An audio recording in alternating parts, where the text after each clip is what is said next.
চাওক এগৰাকী জুবিনৰ শৈশৱৰ বন্ধু বা পৰিয়ালৰ সদস্যস্বৰূপে আমি মুখ্যমন্ত্ৰী মহোদয়ে যিদৰে বিচাৰিছে, যিদৰে অসমৰ 3,50,00,000 মানুহ বিচাৰিছে, আমিও বিচাৰিছোঁ সমস্ত ৰহস্য উদ্ঘাটন হওক, জুবিনে ন্যায় পাওক।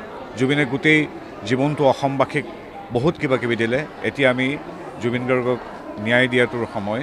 গতিকে আমি দেখিছোঁ যে SIT ইতিমধ্যে গঠন কৰি খুব ক্ষিপ্ৰতাৰে অনুসন্ধান কৰি থকা হৈছে। সমান্তৰালভাৱে ন্যায়িক আয়োগ গঠন কৰি দিয়া হৈছে।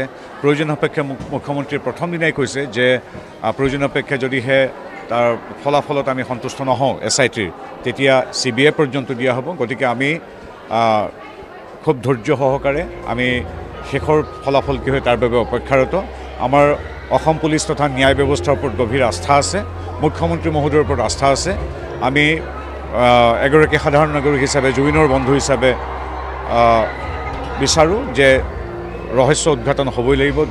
যদি যি আছে তাৰ পিছত দোষী ইত্যাদি শাস্তি পাব লাগিব। গতিকে সেই অপেক্ষাত প্ৰতিগৰাকী অসমীয়াৰ দৰে আমিও অপেক্ষাৰত।